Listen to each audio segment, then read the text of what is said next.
you would notice that most of the learning experiences are similar. Self-confidence, decision-making. However, there are certain things here that may be similar with the other clubs. What would that be? Yes.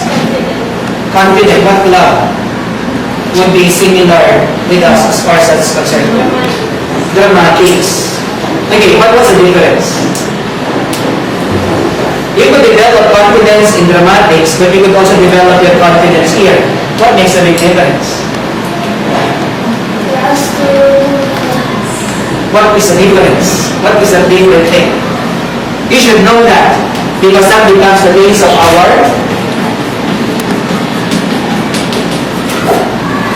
scholars, and those who will never stop until the truth is revealed.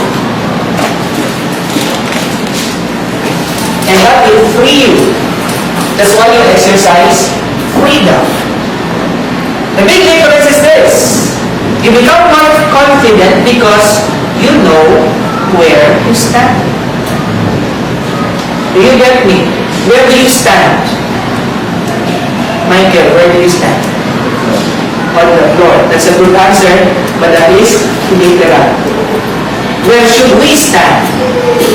Nika, where should we stand? This is stand. Our decisions. Yeah, but what should be the basis of our decisions? Which should set us free. Marla.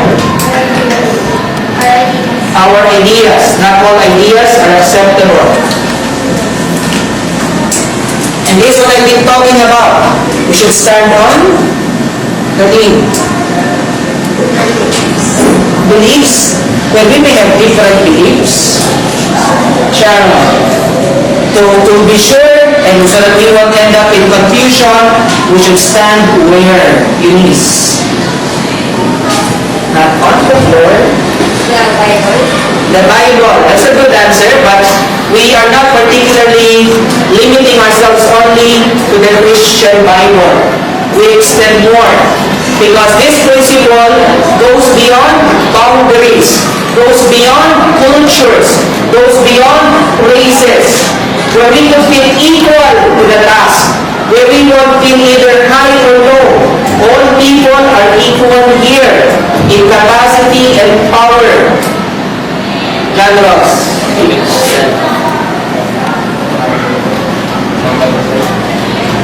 To know what is right. Can you hear? No. You should stand up for and what is right. What is right?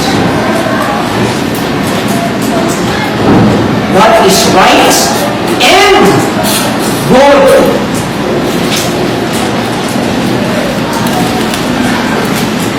People, if until this time you don't know what is right and good, we still have to have a lot of those meetings. This makes us strong. What is right and good, where no one can go wrong. Sharon, love God above all, love yourself, and love others as you love yourself. What is love? Love is just a word, but the word becomes meaningful because it establishes connections. What is the connection of that love to you? It may be connected with your family, with your mother, with your father. Love could be connected with your best friend. But the word love implies one thing, that you are willing to be patient, you are willing to forgive, you are willing to accept even the idiosyncrasies of people, even the failures and even the times when those people hurt you and crucify you and malign you, makes you feel rejected all the time and hurts you. Humans as we are. I was a recipient of that. And since I'm a recipient of it, I'm sharing it with you. But will I stop? Will I stop? No. We will all definitely, we will get hurt. And as we get hurt, we slow for a while, right? We take time to heal the wounds. But what happens afterwards? We move on. Just like the film The Matrix, when Neo was on the verge of being defeated by Smith. Have you watched Matrix 3? Who saw Matrix Part 3? I will show you the single part, no? There are several parts that he was already fighting his nemesis, and then he still gets up, even he was down. And he was asked, what is it that you're fighting for? Is it love? Is it truth? Is it freedom? Or peace? What? All of these are illusions. But why do you get it? Why do you have to start? Why do you have to fight? And the simple answer is this: I choose. I choose to. And when you can choose that which is good and right, you are free. The government will change the name of the scholar's circle. He will give it a certain request. I got to think of what possible name could our club have. I'm also thinking of the phrase, freedom fighters. And I'll tell you why. I'll get to show you a film what it's all about. But I will only show you that when you are ready for it. There are some people here who are already ready for it because they have gone through a certain kind of experience. What is this experience? It is the experience of standing up for a certain kind of belief and conviction that after doing so, left them with certain questions in mind. Did I do the right thing? Did I do the good thing? And where do I go from here on? Of course, not all of you may get the chance. But to those who are able to use what we have been discussing here, will be in a better position to understand what it is all about. Okay? Now, here's the question I'd like to ask. Are we going to push through with our Friday meetings? Here's my problem.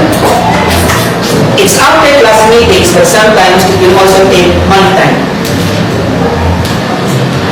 Okay? And your time. Some people may not be happy with that. But if you're willing to go for it, I'm willing to go with it. I will not ask you to answer now, but I'd like you to give me your answer in the form of a letter to be submitted anytime before Friday next week.